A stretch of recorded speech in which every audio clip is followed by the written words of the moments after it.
Gage Vines, Micah Frankel. It's Fight Week, Peak Fighting Championships 28 debuting here in Albuquerque. I'm at the Jackson Wink Academy to talk to Lydia Warren, who's going to be in the co-main event. How you doing, ma'am? I'm doing A-okay. How are you? I'm good. This fight's going to be against Meaghan Penning. As far as I understand it, this is one that's been discussed before. I'd heard my name come up a few times in the past, probably like 6 months. But I had other fights, to deal with in that time. And then, those fell through. So I was like, yeah, why not? Let's give it a go. Why not? What are your feelings about returning here to fighting locally? Going to be the first time as a pro that we're seeing you here locally. I think it's kind of cool. I honestly, it was like, I'll probably never fight here again once I turned pro, just because, we don't have a lot of cards here often. And the ones that we do have, they just don't pay very well. So it's like, I was like, I don't really see myself doing it. But when Peak mentioned coming here, I was like, all right, that's kind of cool. So, we went with it. What has the last, 8 to 10 months been like? I think you've had a couple expectations to fight. They haven't come through. It's been a while since that pro debut. Yeah, my pro debut was last June, so it's been almost like a year. But I mean, for the last year, I've been in camp for other fights. So I've pretty much just been in camp like back to back to back for the last year. So I've gotten a lot better at everything.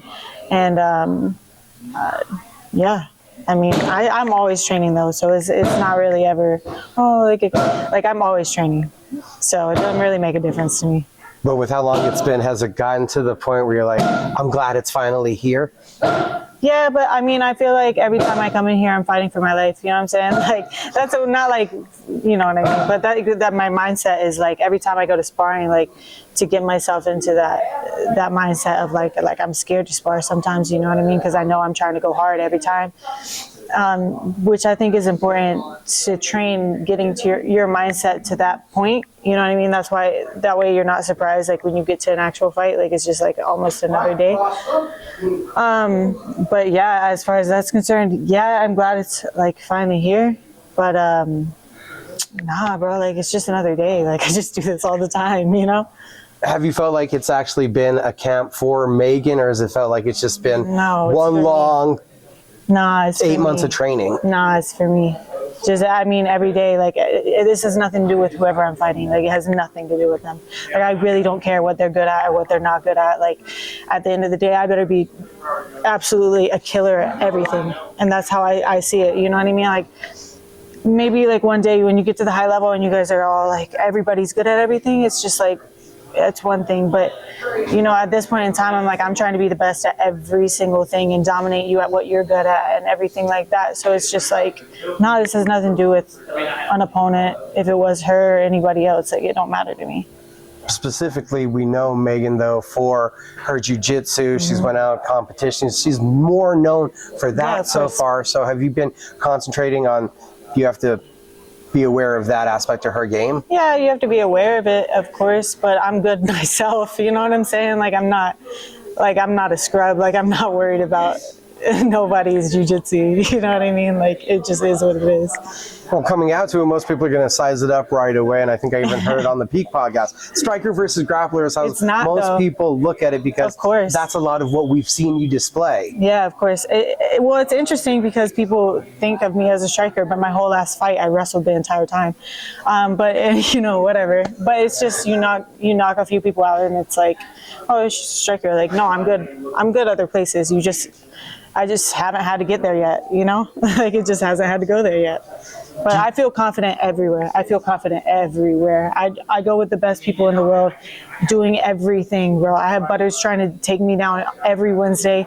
You know what I'm saying? Like, and he's a dog, you know what I mean? Like, just in general, bro, I feel confident. Like, I'm good everywhere. And how much different of a fighter now have you felt since last time we talked? Since my last one, extremely different. I think that my mindset changed after that last one. I kind of chilled a little bit too much, I feel, in that one. I did just enough to win, you know. I got comfortable in there, which is good. I was really happy it went the 15 minutes, you know, to get that comfort level up and be like, okay, yeah, I can go for 15 minutes and I can dominate the entire time for 15 minutes if need be.